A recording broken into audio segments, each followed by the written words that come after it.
Okay. And I'm just gonna let Marjorie talk and you can hear her on the phone. But just let me see if you're here. Now, I don't think you can hear anything, can you? Yeah. No.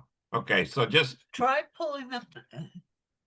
No. Bruce, why don't you try pulling the headphones out and see if you hear through the regular pull the sounds, headphones out and plug them back in. or just leave them out and see if you hear through the regular speaker. Yeah, pull the headphones out and see if you hear us on the regular speaker. Hey, that's a good idea. Okay, says You can hear us now Do you through hear? the speakers? says not hearing anything. You're Turn. not hearing anything. Oh, okay. You're hearing something now? Well, I'm hearing you. No, that's from the Through phone. the phone. That's from the phone. Hold on, I'm gonna I'm gonna hang up the mute the phone. phone. What about through the computer speakers? Okay, now I muted the phone. Okay. Can you hear us, Bruce? Yeah, I can hear you. So can You I. can, but I got the phone muted. Well, let me put this back on and see if I can hear you in my headphones. Can you hear us? I just okay. Say something. Can you hear us now? No, No. it's the headphones. Yeah, it sounds like the headphones went. Oh well, I Oh, can hear you. You can hear us through their speakers. Yeah. Okay, then I'm gonna hang up on the phone. Hold on. See, the headphones are not going to work on his phone. The headphones are going to work if to hear what's on the computer. So there's nothing wrong with the headphones. I don't know, Karina. Well, no, you've got this. You can hear us talking now through the Yeah. speakers. Yeah. Okay, on the Yep. computer. Yeah. Okay, but the headphones are not giving any audio to Bruce. No. might have just blown. There So- might be something Did the like volume go batteries Did in you the check headphone. volume? I don't know, Karina. Let me use my old headphones. Can you hear anything? Yeah, I can hear you. Can you? No, it's You not can hear plugged us through the in. speakers. Okay, so But- plug it in. Oh, it's not plugged in. Well, Just it a minute. I'm was, gonna plug it in and see what happens here. it was plugged in. If you though. plug it in, then the speakers are gonna cut out. Now I can't hear you. Right, because the speakers are cut out. Can you hear anything? Okay. Anything in the hear you. headphones? No, I think the headphones just blew a circle. I think the headphones are gone, Bruce. I They're think the brand headphones, new. They're brand new. They're brand new. They're expensive headphones. They're not gone. Something else is funny. are there batteries in it? Oh, it might not be charged. Yeah, if you didn't charge the batteries, the headphones are dead.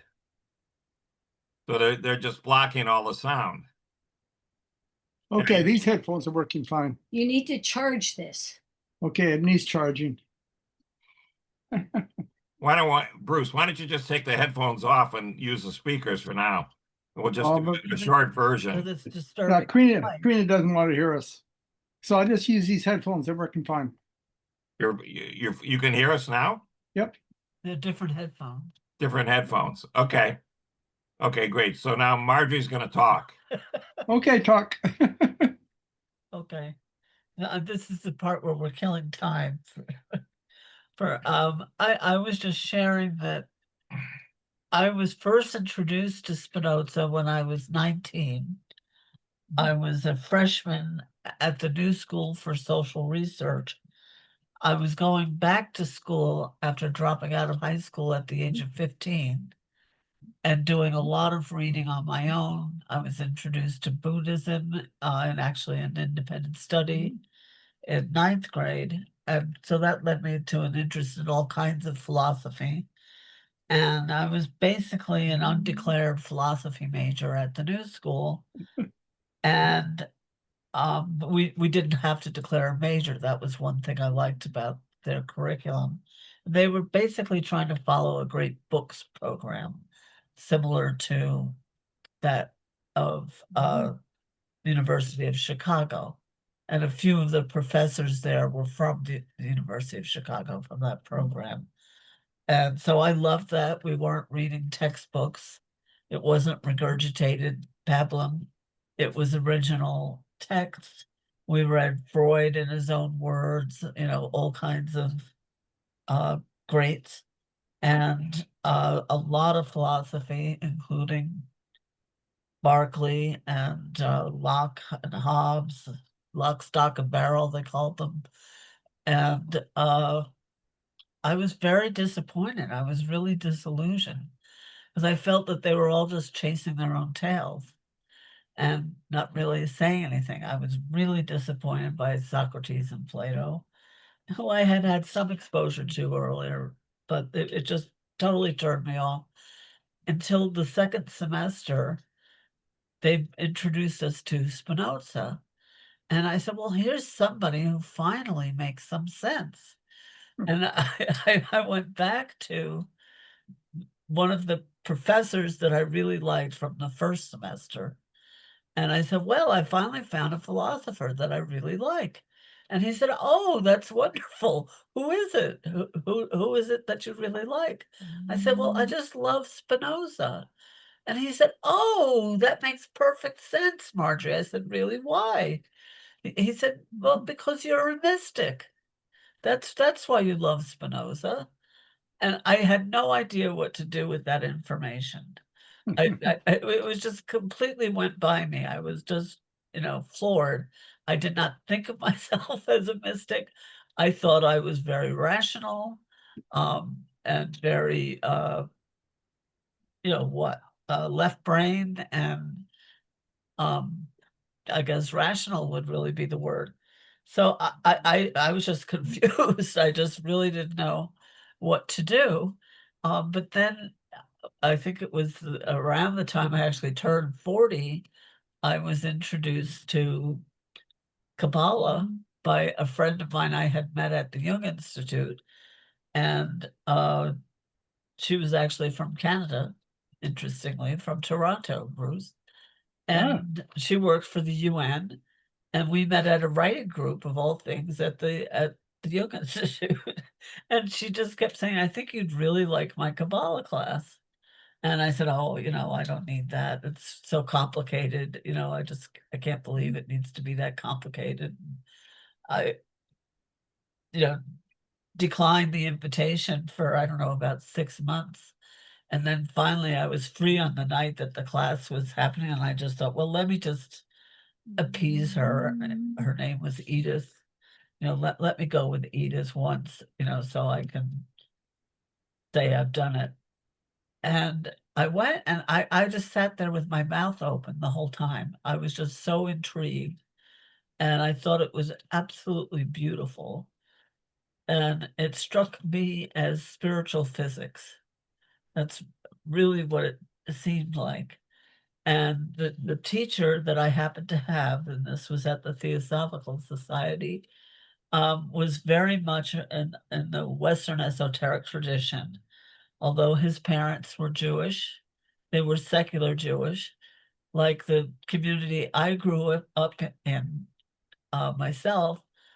And his parents were both Brooklyn College graduates as well, like mine. So it's a very familiar tribe. They were not religious Jews. He had gone to RISD, the Rhode Island School of Design for Fine Art, and painted a lot like Hieronymus Bosch. He was, quite out there, and did a lot of acid in his youth, and was, permanently affected by it, I would say, for better and for worse, and was initiated into Jewish Kabbalah. He had learned more Western Kabbalah, which is so-called Christian Kabbalah, in the Western esoteric tradition, which is really what the tarot comes out of. And this was unusual for me because I had studied tarot and astrology for years and years and years. And Kabbalah is really like the mother tongue for those two dialects, which I didn't know until this point. in my 40s. And so I feel like in this really interesting way, I'm coming back full circle to Spinoza at another turn of the spiral now, looking at him in a new way. But I could have started when I was 19. You're not supposed to start Kabbalah study until you're 40. But that was part of, oh, we lost that that connection, didn't we? Remember, you got the listings of Spinoza's influences Wait, from we can get it back up. Hold on. Wikipedia. Hold on.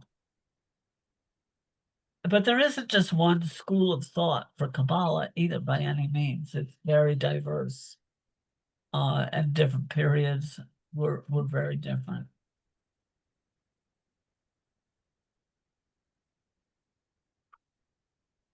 So click on that question.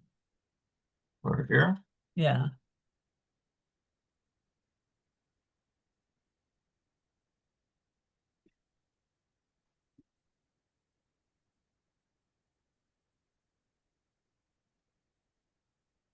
No, I guess we lost. Wait. It was the AI thing. Yeah. It A had sec. all these instances. The short answer is yes, definitely. But I think that was really like my instinctive common sense Yeah, saying, just type in the question. Oh, here we go. Spinoza. Yeah, here we go. yeah. So Bruce, we're just going to do a share screen here to get this. Okay. Hold on.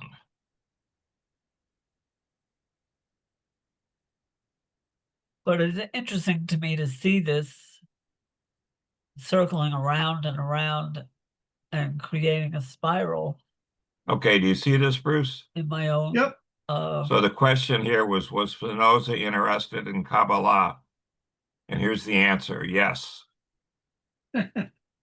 Right. He diverged in his interpretation. That's perfectly allowable. There are a lot of different interpretations. And there was certainly a lot of it at that time in Amsterdam. So metaphysical parallels, God or nature as a singular, infinite substance. Well, that's really what mysticism is saying. Mysticism is saying it's not a person, or even a consciousness. It's everything. It's the unity. And this is why he was excited over the Tao. Right. It's the same kind of thing. But what we keep discovering again and again is that really all the mystics agree. If they're not on exactly the same page, they're more or less in accord.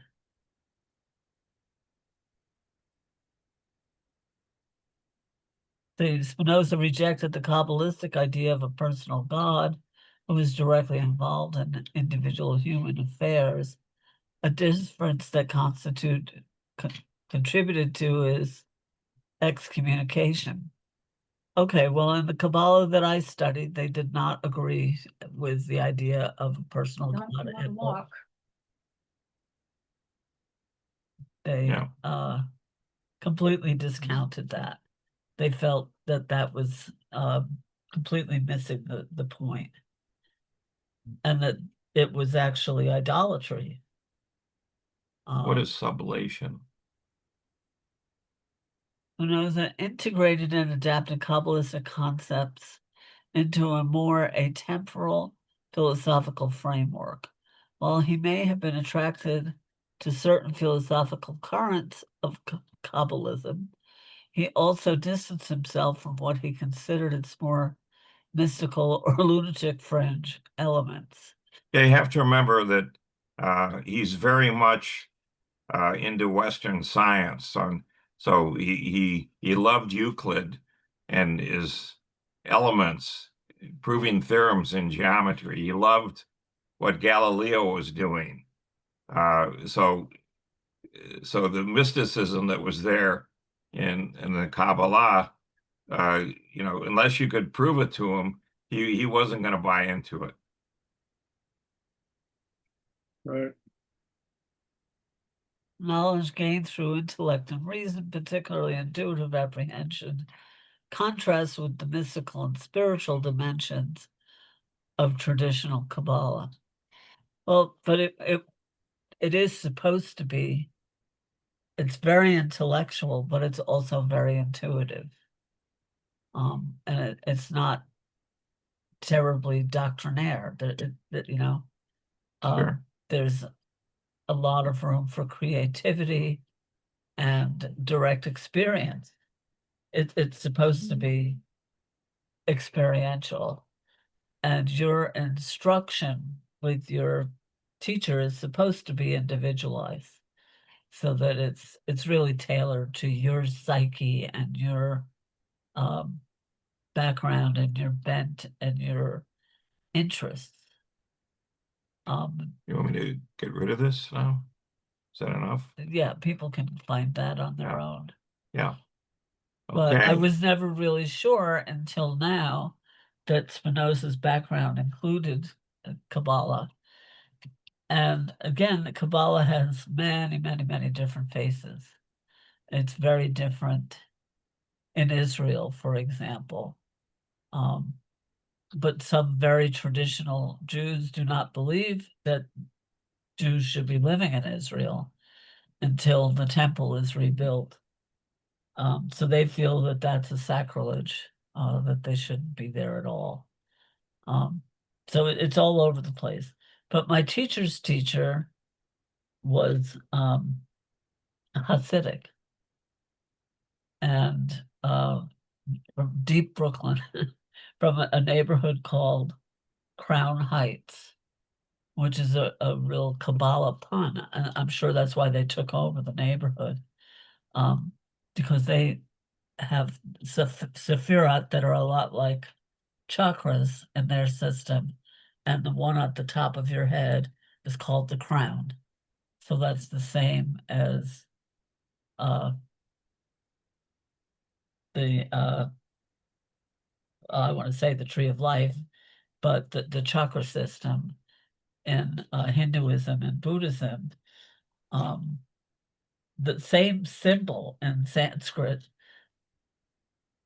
stands for the heart chakra, as it's exactly the same symbol in Kabbalah.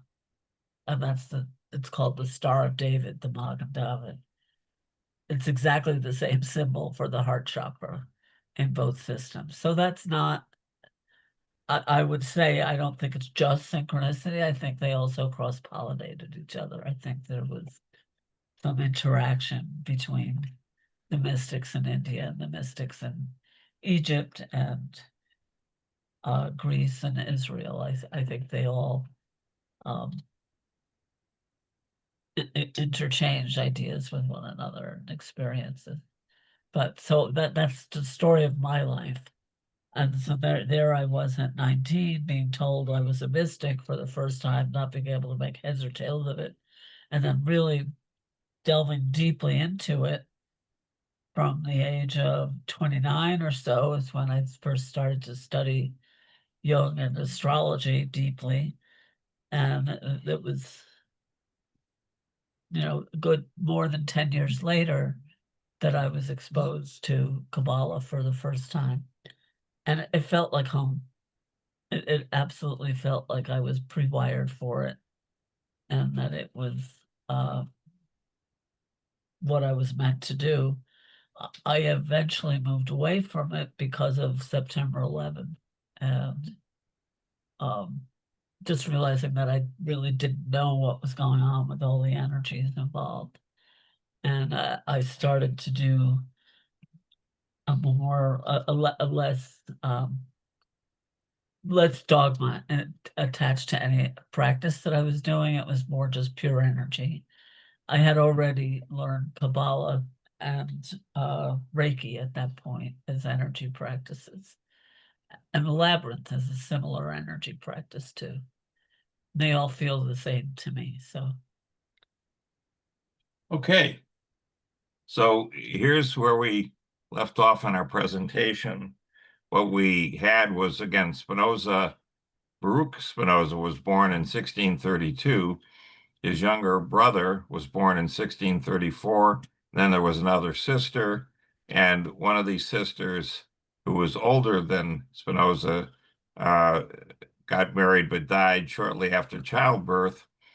And the end result was that the younger sister uh, had to marry this other person, Samuel. And so when Samuel died, he died early on, unexpectedly. Baruch Spinoza was the head of the family, and he had to drop all of his scholarly ambitions and so forth and focus on the business.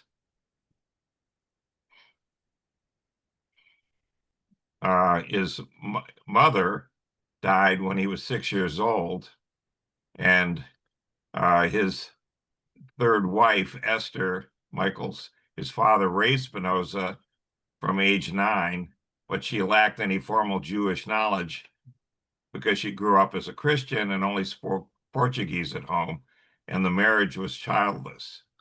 And his sister, Rebecca, brother Gabriel, and nephew eventually migrated to Curacao. And so the only people left in the family, everyone in the family went and joined them after Spinoza's death, this Spinoza in 1677. So there are no Spinozas left in the Netherlands. And his mother was, meant that Spinoza was related to a philosopher who stirred up a lot of controversy in the Portuguese Jewish community in Amsterdam when he questioned traditional Christian and Jewish beliefs, asserting that their origins were based on human inventions instead of God's revelation. So, as one example of Spinoza picking up on this, if you read again in the Pentateuch, Moses received 10 commandments. The problem is this: there are two different pieces there that cite the 10 commandments, and they're different. The 10 commandments is one is not the same as the 10 commandments in the other place. So this suggests that there's human intervention in all of these things that are written down. And again, this didn't make for any friends. well, I don't know if it's the same, but there were two sets of commandments. Right, The first ones were shattered, right. and that was parallel to the tree of life that shattered because they didn't have the connecting. Yeah, there's actually two different citations though of what the when the first one was shattered, I don't think those were ever explained. Okay. He smashed them when Moses smashed the tablets when he saw that they were worshiping this gold The golden bull calf, calf. which was atavism. That was back to the age of Taurus. That was the problem. Right. He wanted them to be in the age of the ram. It wasn't that it was a calf, and it was that kind of idolatry. It was that it was the previous age in the precession of the equinox. And people don't talk about that, but that was true. Right. And that all of that was leading up to the age of the fishes and the backwards precession of the zodiac, which was marked by, it was there were portents when the Dalai Lama was being born. There were signs, and in the sky, and there were alignments and things like that. That the three kings followed. When Jesus was incarnated, in a very similar kind of way. So I believe he was an avatar, like Krishna or. So the reason for bringing up this philosopher Da Costa is that he was an example to Spinoza of what could happen to him. Now, Spinoza had already been excommunicated. Da Costa was excommunicated twice, okay, not once, but twice, and was totally humiliated and had no social interactions. So in 1639, as part of an agreement to be readmitted, he had to prostrate himself for all the worshipers in the temple to step over him. And he reportedly committed suicide the next year. He just couldn't take it anymore. So that's They would do to us if they could. yeah. This is what Spinoza saw, and he said, "Okay, I don't want this." So during his childhood, he was probably unaware of this family connection to Da Costa. But as a teenager, he certainly heard discussions because that was when he was getting uh, excommunicated. So although Da Costa died when Spinoza was 8, his ideas shaped Spinoza's intellectual development, which is why we're even talking about him. And the Jewish communities in Amsterdam remembered and discussed Da Costa's skepticism about organized religion, the denial of the soul's immortality, and the idea that Moses didn't write the Torah, which influenced Spinoza on his intellectual journey. This is why he read the Torah, was he wanted to see what was going on, and that was when he picked up. This was put together by multiple authors. That meant that there wasn't one author, meaning God, but many human authors. Plus, they omitted again any mention of women. So Spinoza attended a Jewish school, the Talmud Torah, which is next to the synagogue just down the street. And he was instructed in Spanish, which is the language of learning and literature. This is the glory days of Spain. And then students learned to read the prayer book and the Torah in Hebrew and translate every week some section into Spanish. But Spinoza's name does not appear on the registry after age 14. And in all likelihood, he never studied with the rabbis there. So probably he went to work around 14, and because he was needed in his father's business after his brother died, 1649. So he was born in 1632. So at this point, he's 17 when he had to take over the father's business. So there was a war between England and the Dutch, multiple wars, but during this time, in this first war, much of the Spinoza firm's ships and cargo were captured by the English, which really wiped out their wealth. And the firm was saddled with debt by the end of the war in 1654 because the English intercepted all of their merchant ships. So his father died in 1654, making Baruch the head of the family, having to organize and lead the Jewish mourning rituals.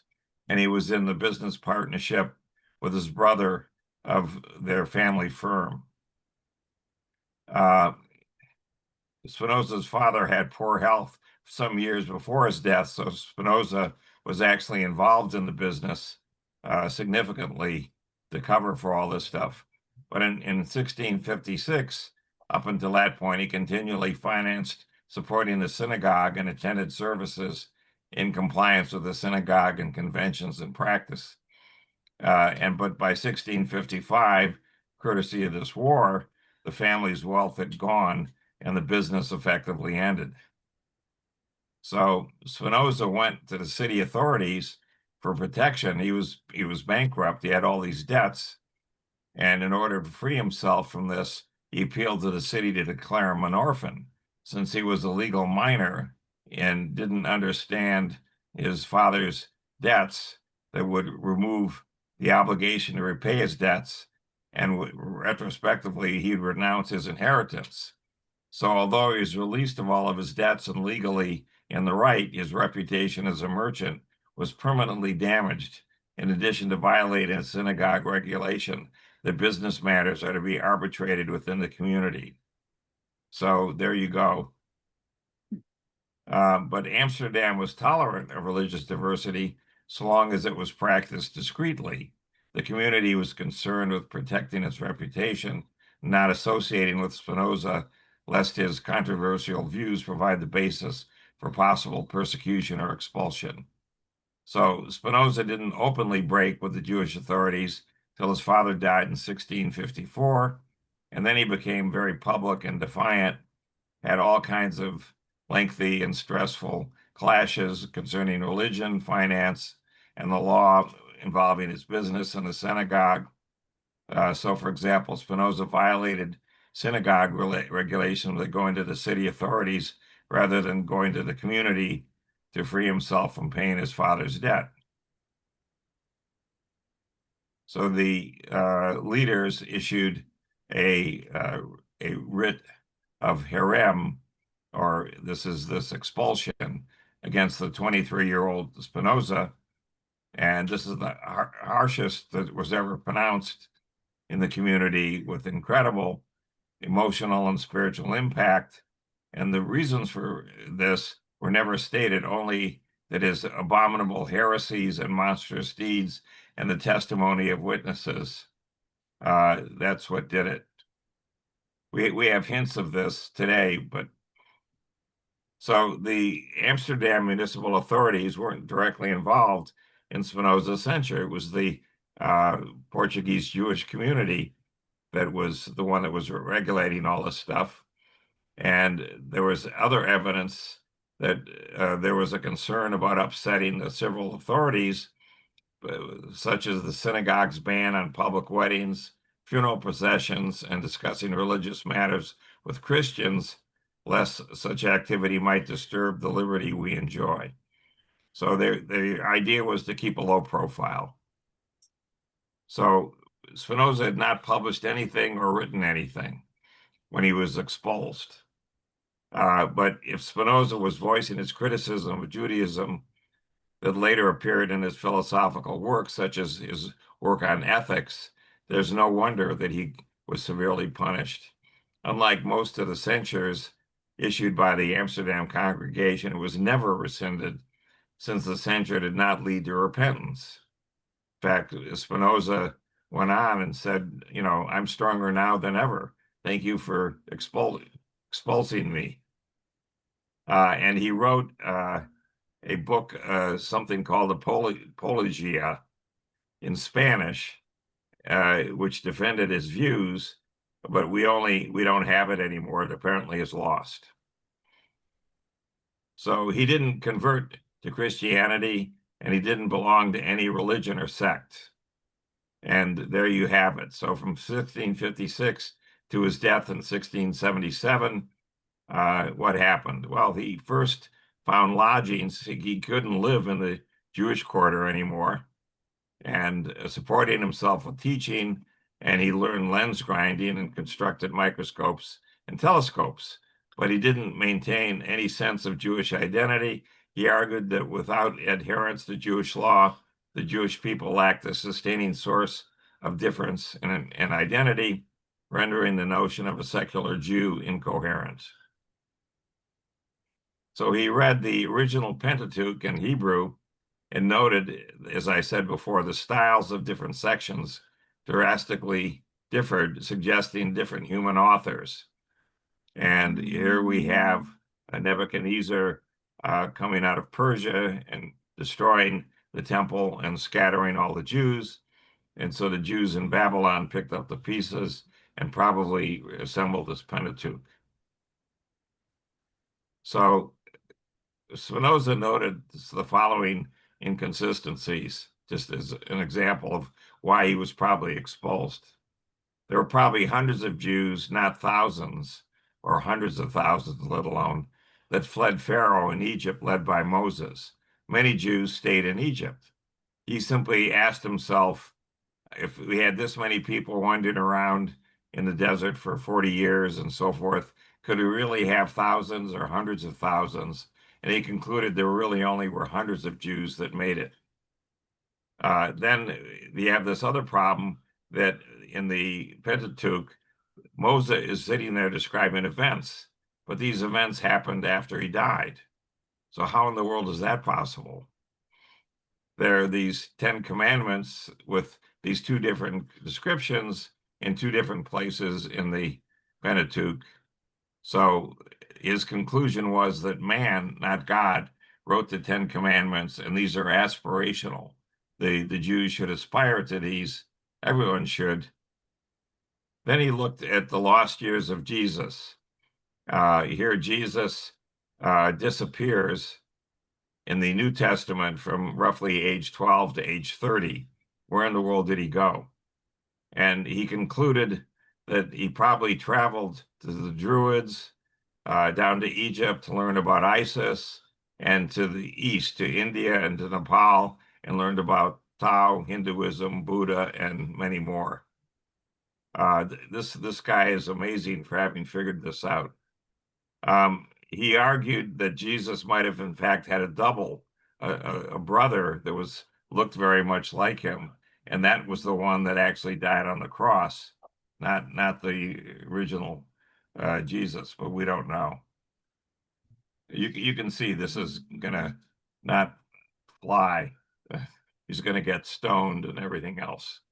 So between 1654 and 57, he started studying Latin with a Jesuit who introduced Spinoza to scholastic and modern philosophy, including Descartes, who had a dominant influence on Spinoza's philosophy. So Descartes, again, was very pragmatic, very scientific, and driven to have theorems and lemmas and proofs of all these things.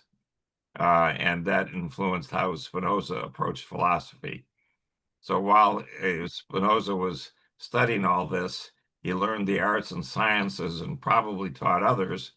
And many of his friends were either secularized freethinkers or belonged to dissonant Christian groups that rejected the authority of the established churches and traditional dogmas.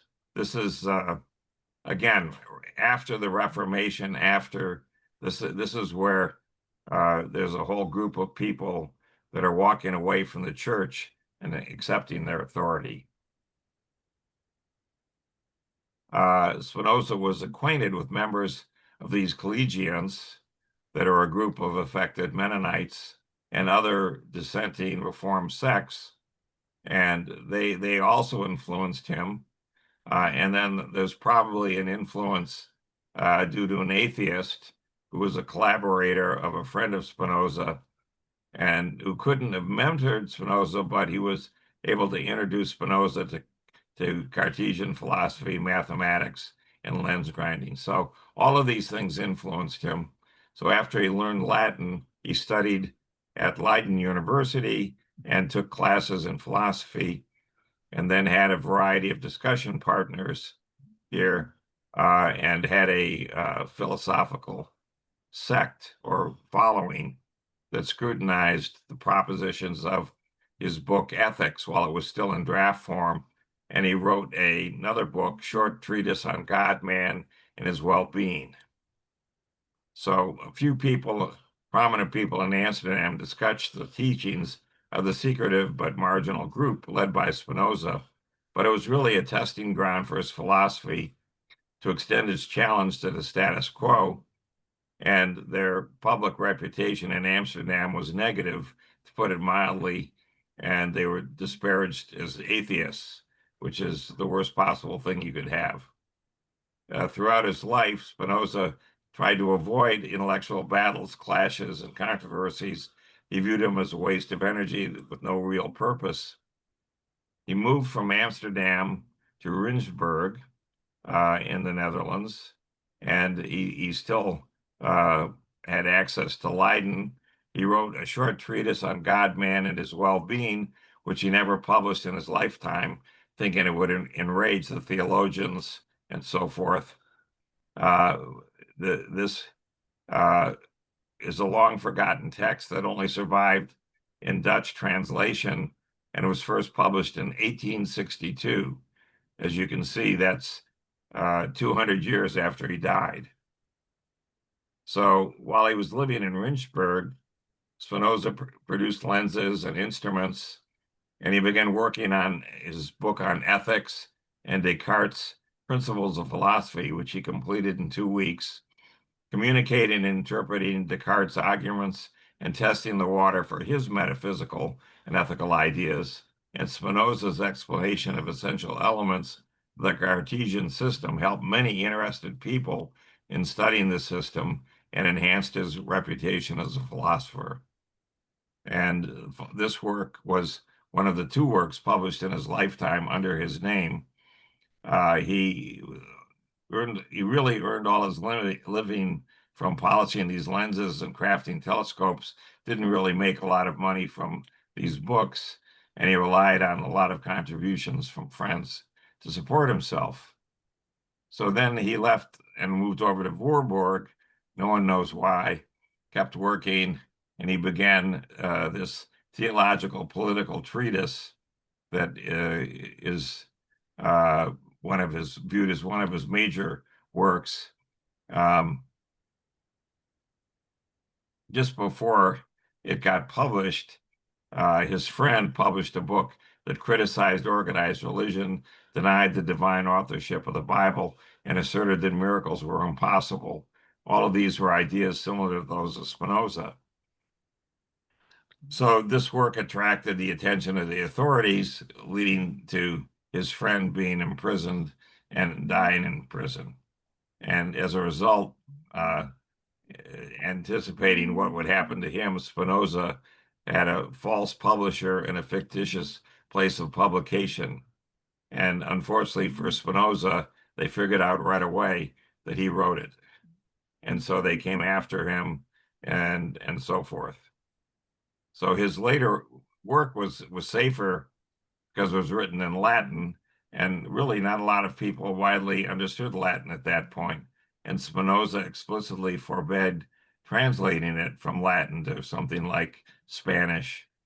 At the secular authorities and at the Reformed Church in Amsterdam had orders to ban the distribution of the book.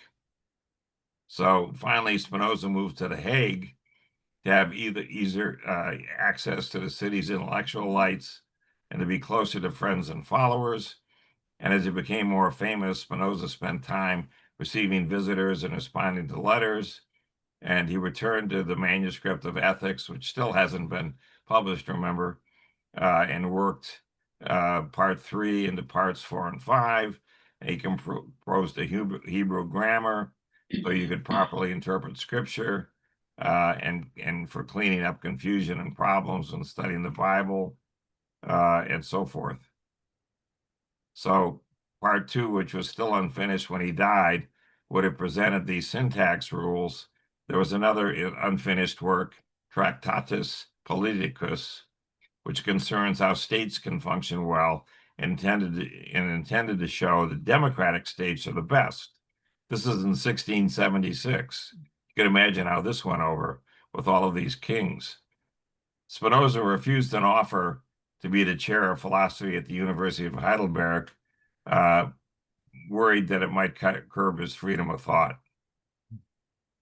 So there's very few of his letters that exist, none of them before 1661, but they're all highly philosophical and technical. They're ones that have survived, and he corresponded with a lot of people and acted and received letters from all kinds of people.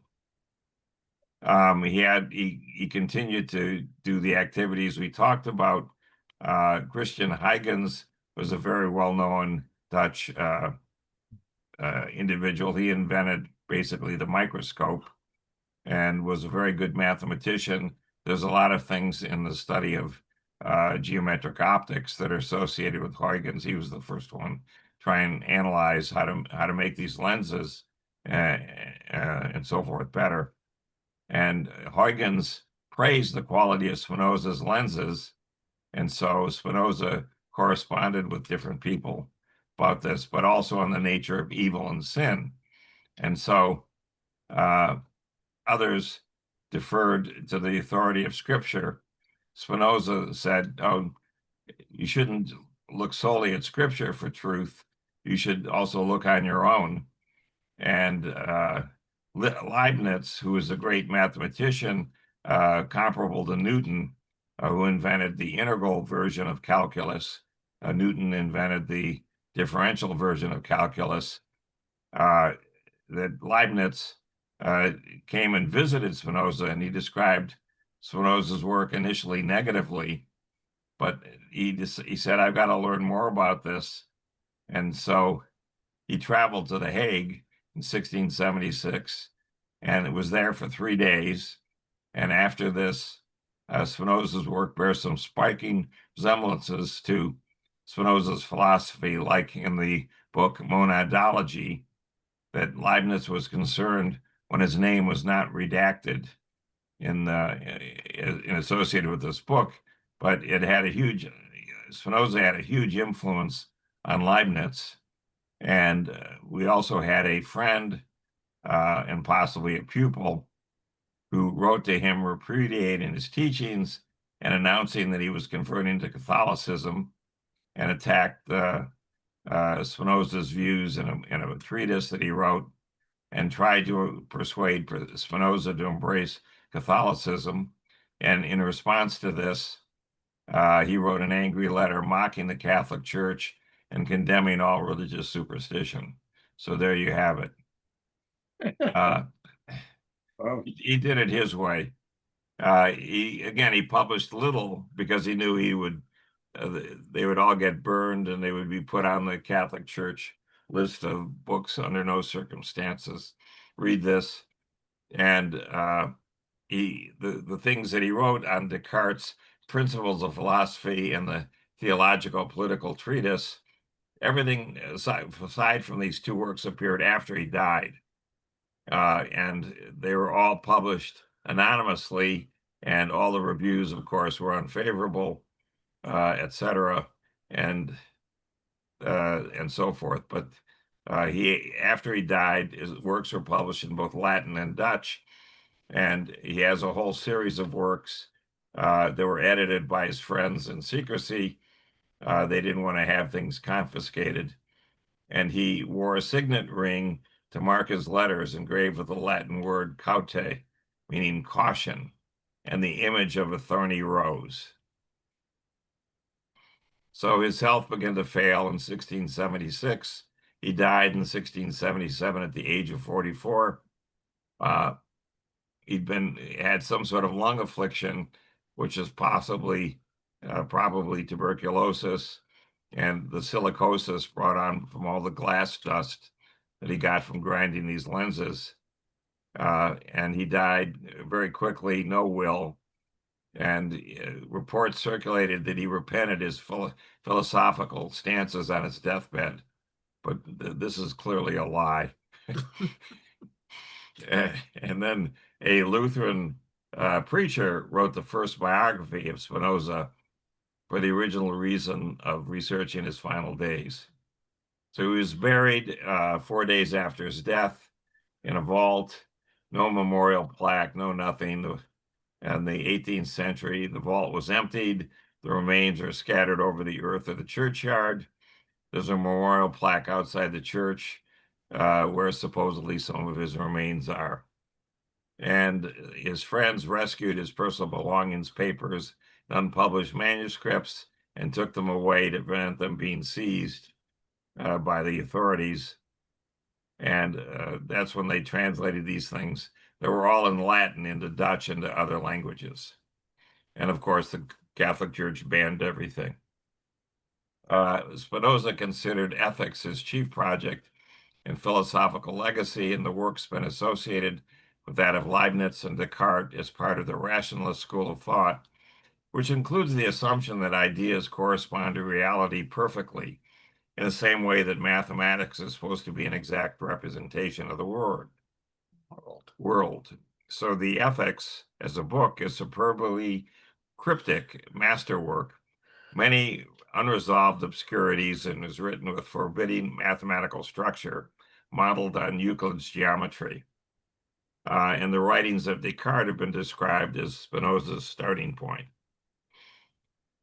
He first had his publication in 1663 on geometric expositions of proofs using Euclid's model with definitions and axioms of Descartes' principles of philosophy. So following Descartes, Spinoza aimed to understand truth through logical deductions from clear and distinct ideas, which always begins from self-evident truths or axioms.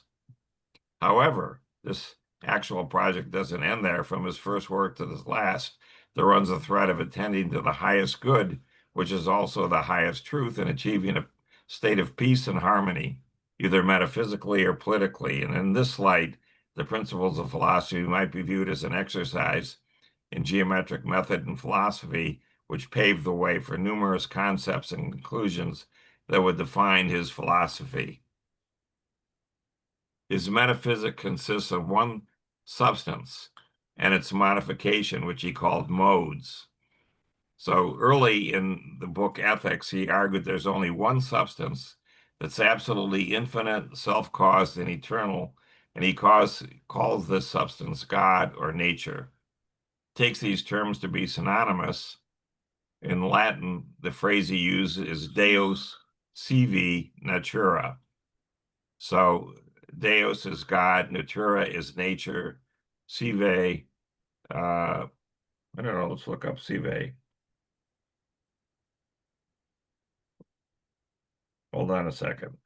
Sive in Latin.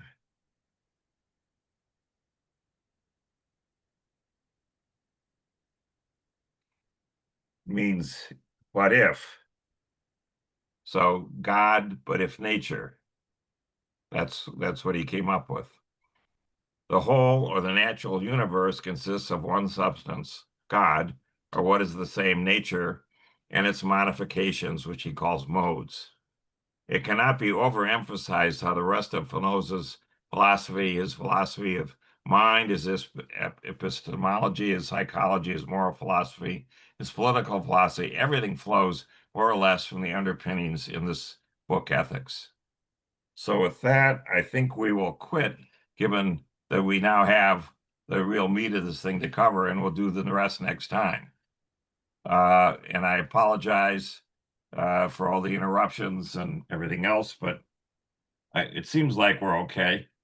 Bruce, any comments? I was just confused too. Your headphones are now working, so you've got a second set of headphones? Yeah, well, these are my old ones. They've been working perfectly all along. But Then why get new ones? well, for one thing, these are falling apart. They're all Oh. taped together. I got it. Okay. Nope. Good reason. No, anyway, this is just we're going to spend more time with Spinoza because he was really an amazing chap, and he's very ecumenical in everything that he did. So you know, he's Buddhist, he's Taoist, he's you know, He's a good Unitarian. he's a Kabbalist. Yeah. So anyway, There's some good I'm just trying to videos. plant the seed of tune in next time. More is to come. There's good new materials coming Yeah. out too. Yeah. New videos. So, okay. We will see you next week. Okay. Good. Thanks for hanging in. Good luck. Good luck getting the headphones sorted out. Okay. Yeah. Bye-bye.